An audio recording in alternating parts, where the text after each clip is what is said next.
The train whistle pierced the afternoon air as Beatrice Wagner clutched her worn leather satchel to her chest, her knuckles white against the faded brown material. The Oregon-bound locomotive wouldn't arrive for another 3 hours.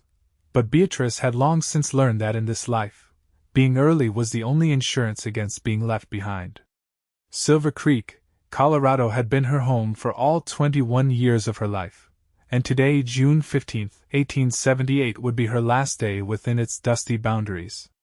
"You'll miss your own hanging waiting this early, miss," called a gruff voice from behind her.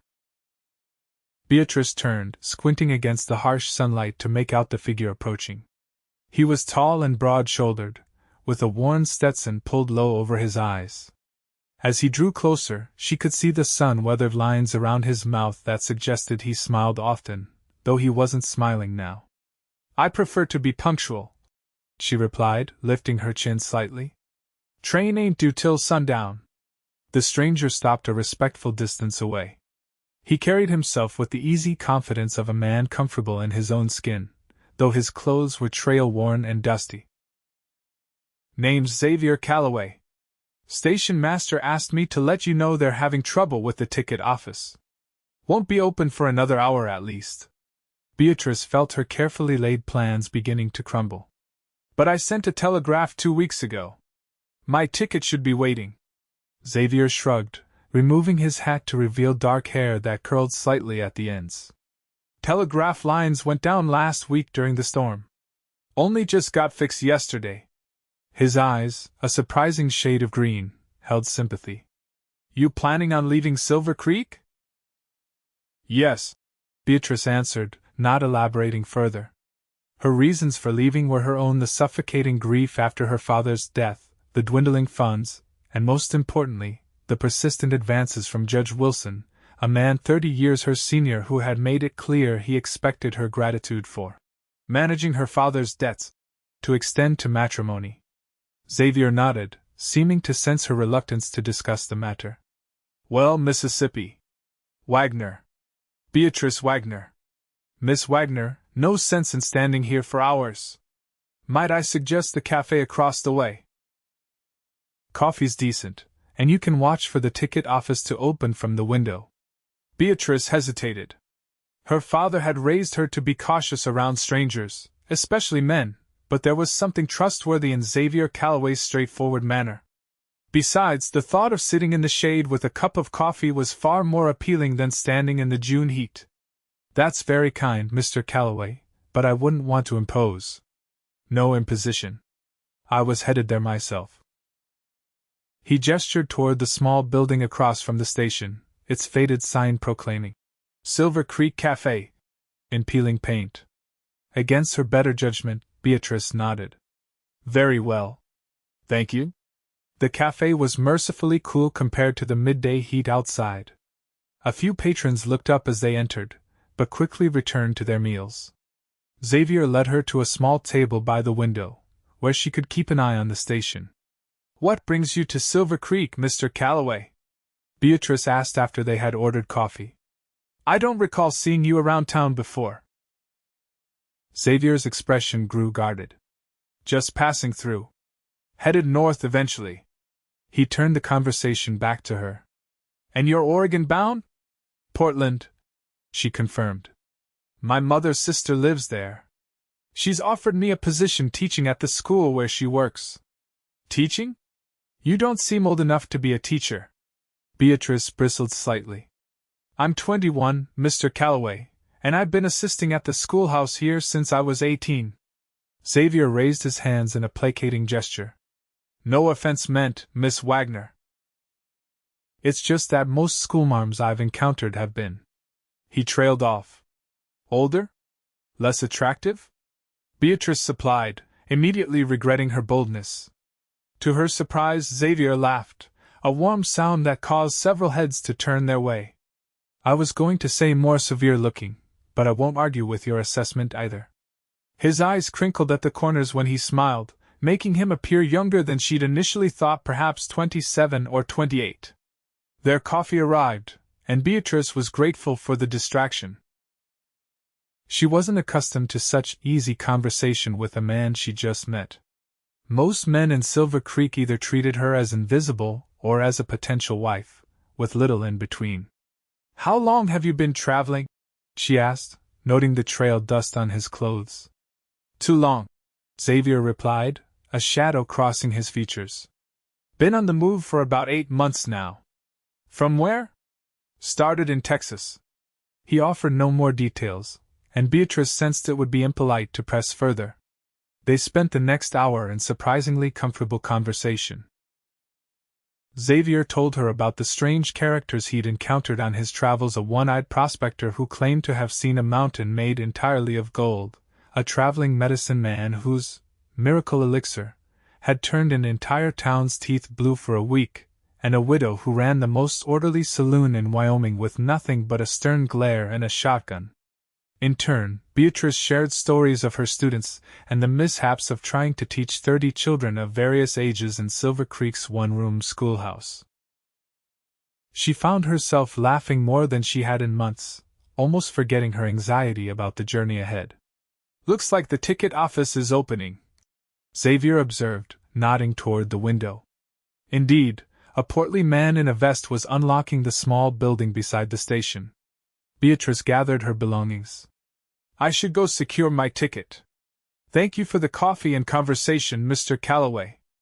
"Xavier," he corrected. "And I'll walk with you. Need to check if any mail came for me." The ticket agent, Mr. Simmons, greeted them with a harried expression. "Afternoon, folks. What can I help you with?" "I sent a telegraph 2 weeks ago reserving a ticket to Portland on today's train," Beatrice explained. "The name is Wagner, Beatrice Wagner." Mr. Simmons rifled through a stack of papers, frowning. "Don't see anything here under Wagner." "When did you say you sent that telegraph?" 2 weeks ago. From right here in Silver Creek." "Ah, that explains it. Telegraph was down, like I said. Lost a bunch of messages." The ticket agent looked apologetic. "I'm afraid the Oregon train is fully booked, Miss Wagner. Next one doesn't come through for 2 weeks. Beatrice felt the blood drain from her face. 2 weeks. Judge Wilson had given her until tomorrow to accept his proposal before he began proceedings to claim her father's house against the debts. She had exactly $23 to her name, not enough to stay at the boarding house for 2 weeks. "There must be some mistake," she said, her voice shaking slightly. "I specifically arranged. I'm real sorry, miss," Mr. Simmons interrupted. "Nothing I can do. Rules are rules." Xavier stepped forward. "What about freight? Any cargo cars with space?" The agent shook his head. "Not for passengers. Against company policy." "Even if the passenger pays double?" Xavier pressed. Mr. Simmons hesitated, then leaned forward. "Look, between us, there might be a way. Conductor Jenkins owes me a favor. If you're willing to share space with some crates of mining equipment, I might be able to arrange something. But it'll cost extra, and no guarantees on comfort." "How much?" Beatrice asked, already calculating whether she could afford it. $30. Her hopes plummeted. $7 short. She couldn't possibly. "Done," Xavier said, pulling out his wallet.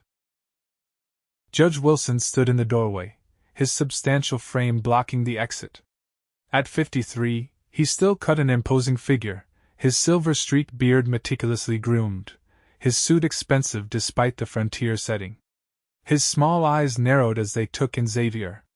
"I've been looking all over town for you," the judge continued, his tone falsely jovial. "When I heard you might be leaving, I could scarcely believe it. After all our discussions about your future." Beatrice straightened her spine. "I left you a letter explaining my decision, Judge Wilson." "A letter?" As if years of friendship with your father could be dismissed with a letter. He stepped closer, lowering his voice. "You're making a grave mistake, my dear. Who will look after you in Oregon? How will you manage?" "I'll manage just fine," Beatrice replied, fighting to keep her voice steady. "My aunt has arranged everything." Judge Wilson's expression hardened. "Your father's debts will be paid from my teaching salary," she interrupted. "As I explained in my letter." The judge turned his attention to Xavier, sizing him up with obvious disdain. And who might you be, sir? Xavier met the older man's gaze evenly. Just a friend helping Miss Wagner secure her ticket. Is that so? Judge Wilson's tone made it clear he suspected more. Well, friend, you should know that Beatrice has obligations here in Silver Creek. Important matters to settle before she goes gallivanting across the country.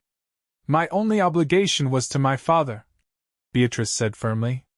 And he's gone now. Your father would have wanted you properly settled, not running off to become a spinster schoolteacher in some godforsaken corner of Oregon. The judge's facade of civility was cracking. He and I had an understanding. No, you had an understanding, Beatrice countered, finding courage in her desperation. My father never agreed to sell me to cover his debts. Judge Wilson's face reddened. How dare you? The lady's made her choice. Xavier interjected, his voice quiet but firm. Seems clear enough to me. The judge drew himself up. This doesn't concern you, stranger. I suggest you move along before you find yourself in trouble. That sounds remarkably like a threat, Judge, Xavier observed calmly.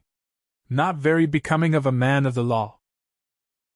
For a tense moment, Beatrice feared violence would erupt. Then the judge smiled coldly. Enjoy your journey, Beatrice. When it ends in disaster, as it surely will, remember that my offer won't stand forever. With that, he turned and strode out, leaving an uncomfortable silence in his wake. Mr. Simmons cleared his throat.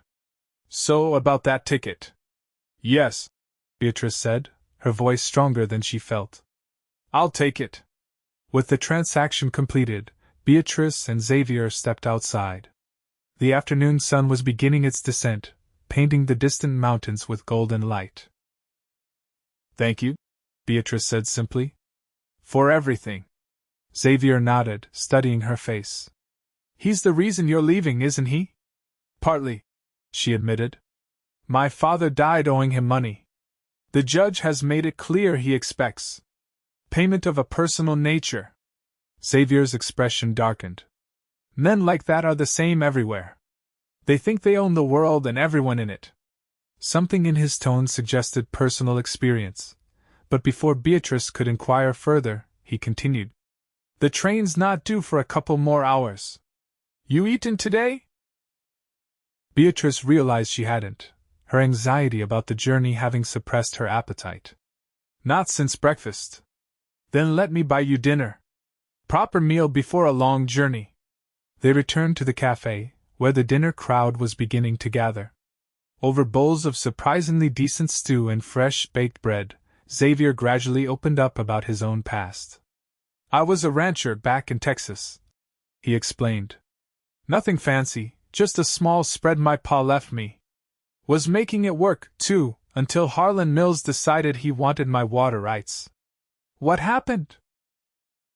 Beatrice asked, sensing the story didn't have a happy ending. What always happens when a man with money wants something from a man without? Xavier's expression grew distant. First came the offers. Then the threats. Then one night, my barn mysteriously caught fire. Lost half my livestock. That's terrible. Xavier nodded grimly. When I went to the sheriff, turned out he was on Mill's payroll. Next thing I know, I'm being accused of stealing cattle. Mill's cattle, specifically. But you were innocent, Beatrice said. Innocence doesn't count for much when the law's been bought, Xavier replied. I had a choice: hang for a crime I didn't commit, or run. So I ran. Been moving ever since, staying ahead of the wanted posters. Beatrice absorbed this revelation. You're a fugitive? According to Texas law, yes. But I've never stolen anything in my life, Miss Wagner. That's the God's honest truth. Looking into his eyes, Beatrice found she believed him. It seems we're both running from something, Mr. Calloway. Xavier's smile returned, warm and genuine. I suppose we are. But there's a difference. You've got somewhere to run to. A future waiting. I'm just existing. As the hour of the train's arrival drew closer, they returned to the station. More passengers had gathered now, families with children, businessmen with polished shoes, a group of miners heading north. Xavier helped Beatrice find the freight car where she would travel, introducing her to Conductor Jenkins, who promised to check on her regularly during the journey. It's not much. Xavier apologized, surveying the cramped space among the crates where she would spend the next 3 days. It's perfect, Beatrice insisted. It's freedom. They stood together on the platform as the sun began to set, painting the sky in brilliant oranges and pinks. In the distance, the train whistle sounded, announcing its approach. I suppose this is goodbye then, Beatrice said, suddenly reluctant to part ways with this unexpected ally. Xavier studied her face, as if memorizing it. I'm not much good at goodbyes. Neither am I, she admitted. But I'm grateful our paths crossed, if only briefly. The train rumbled into view, steam billowing, iron wheels screeching against the tracks as it slowed. Passengers began gathering their belongings, saying final farewells to those staying behind. Beatrice, Xavier said suddenly, her name sounding different in his voice. What if I came with you? She blinked in surprise. To Oregon? Why not? Got nothing keeping me here. Nothing keeping me anywhere, really. His expression was earnest, almost vulnerable. Unless the idea's unwelcome. It's not that, Beatrice said quickly. But your ticket, I can pay my way. Been saving up for something. Might as well be this.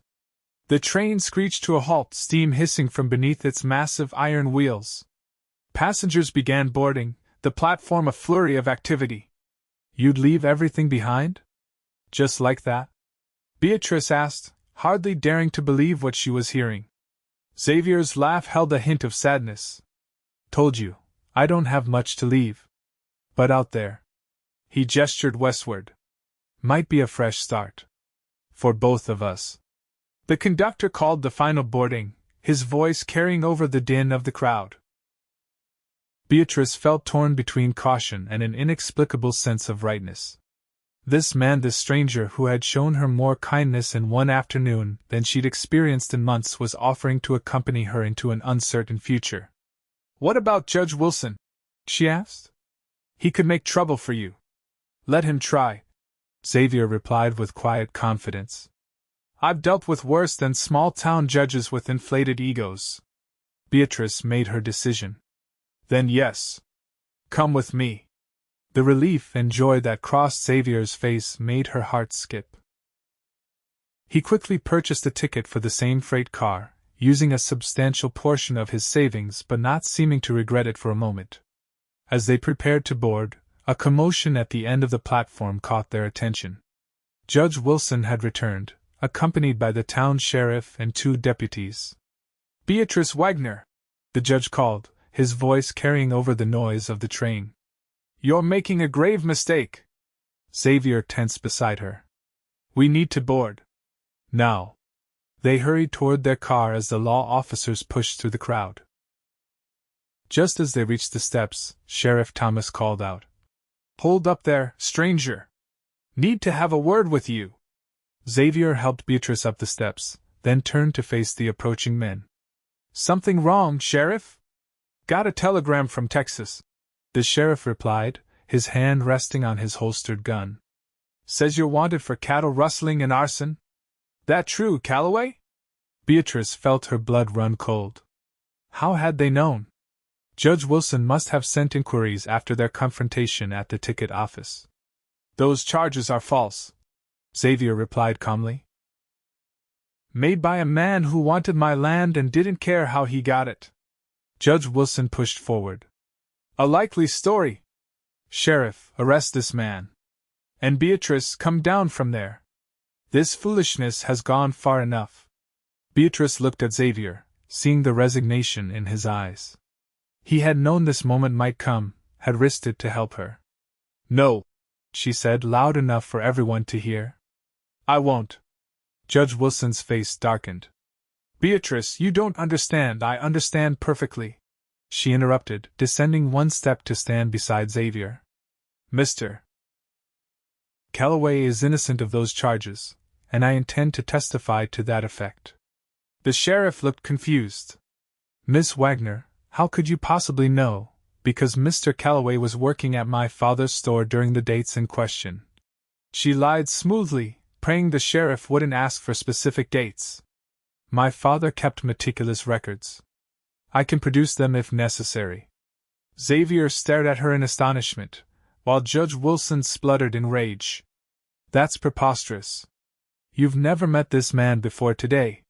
"Haven't I?" Beatrice countered, her heart pounding but her voice steady. "Sheriff, my father employed several trail hands over the years." "Are you calling me a liar?" Sheriff Thomas hesitated, clearly uncomfortable with challenging the daughter of a respected former citizen. "No, madam, but then I suggest you verify your facts before making accusations," Beatrice continued. "Now, if you'll excuse us, our train is departing." As if on cue, the train whistle blew, and the cars jerked slightly as the engine began to build steam. "This isn't over," Judge Wilson threatened, his face contorted with anger. "I'll wire ahead to the next station." "You won't escape justice." But the sheriff was already pulling him back. "Let it go, Judge. We can't hold them without evidence." As the train began to move, Beatrice and Xavier climbed aboard, quickly making their way to their assigned freight car. Only when the station had fallen behind did Beatrice release the breath she'd been holding. "That was the bravest thing I've ever seen," Xavier said, wonder in his voice. "Why would you risk yourself like that for me?" Beatrice looked at him, seeing not a stranger now, but a man who had risked his freedom to help her escape her own prison. "Because you did the same for me." They sat in silence as the train gathered speed, the rhythmic clacking of wheels on tracks providing a soothing backdrop to their thoughts. Outside the small window, the landscape of Colorado began to slip away, taking with it the only life Beatrice had ever known. "What happens now?" she asked softly. Xavier took her hand, his touch gentle and warm. "Now we start over. Together, if you're willing.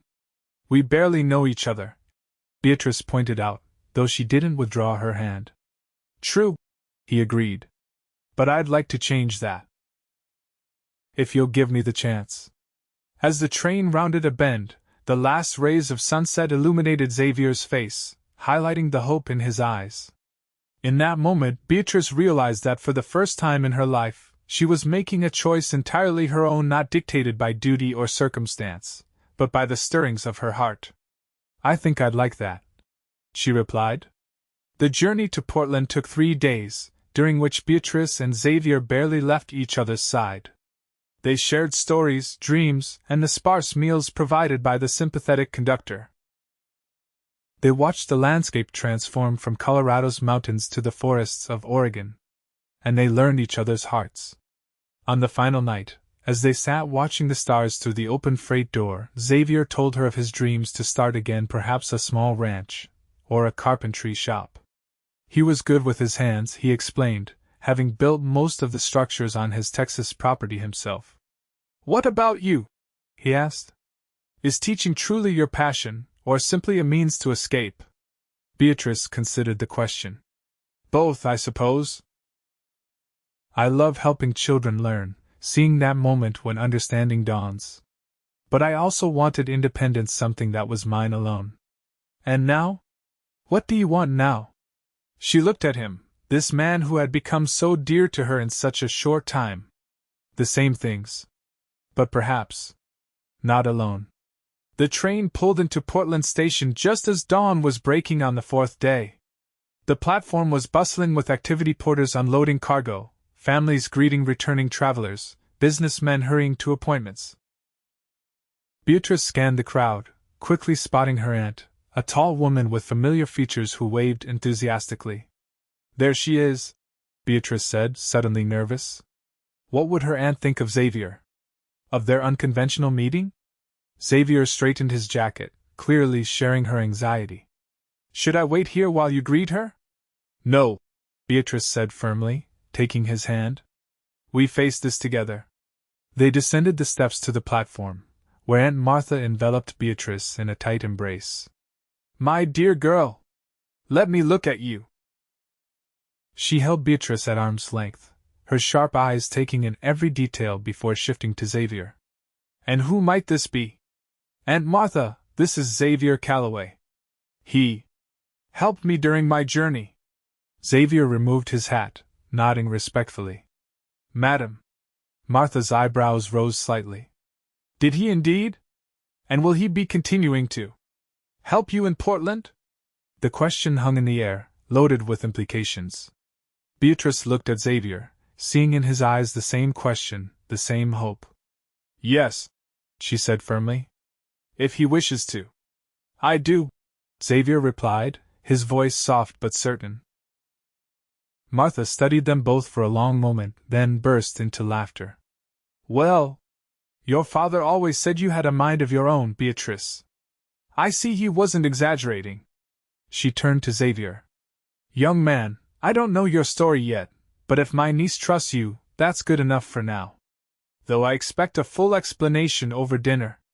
Yes, madam, Xavier agreed, relief evident in his voice. As they prepared to leave the station, Xavier suddenly stopped at the bottom of the steps. Beatrice, wait. She turned, questioning. What is it?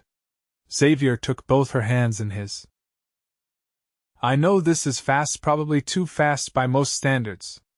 But these past few days have been the most honest and real of my life. I don't have much to offer right now, but I promise you this, whatever life brings, you'll never face it alone again.